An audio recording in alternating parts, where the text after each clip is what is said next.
Here we've got some of the smaller scale woodwork projects that I've been working on that were really quite a lot of fun to make. If we start with the box up the back, you can see the whole process of this box being made on my Instagram stories, so I won't go into it too much, but it was good for someone like me who's pretty new to woodworking to try and make a box that was square and true and just didn't fall apart basically. So I think it was a good lesson for me in many ways to get that out the way and make a box.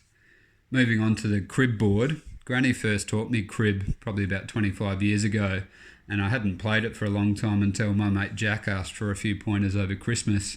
That got me thinking about perhaps making my own box, which I did for this one as a prototype for that one.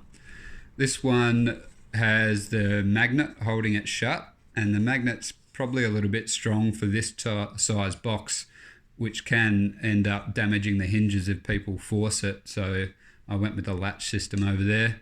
Also on these hinges, the barrel and butt hinge again were what I was practicing, and the tolerance on these barrel hinges is probably about a quarter of a mil or half a millimetre, and that is good to learn. These ones are a bit ugly because the holes weren't the right size, and whenever you're using hinges like these, it's really important to get them absolutely perfect, or it's just a little bit off. That led to this one over here, as I said, that went with a latch, a nicer version of the hinges, probably a nicer bog oak. Inside we've got the cards that you use to play the game, golf themed of course, and the little scoring pins. They're just little bits of round brass that I turned with a drill press using these files over here. The file holder and actually everything here that's made out of this colour wood was just an old floorboard that was on the scrap heap ready for the dump, and was really good quality oak. So I'm glad that I could just take this veneer off and use it for so many projects.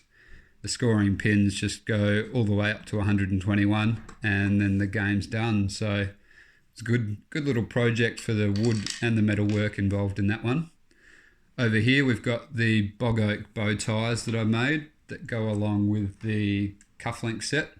I was a little bit nervous about wearing these, and had a dinner a few months ago for my brewing diploma, and I was put at ease by a couple of guys that I met on the night, Will and Mike, who received them very well and gave me a really good reaction to them. They were absolutely gobsmacked at how old the wood was, a bit probably because I was as well, and that put me at ease, and I really enjoyed wearing them after that.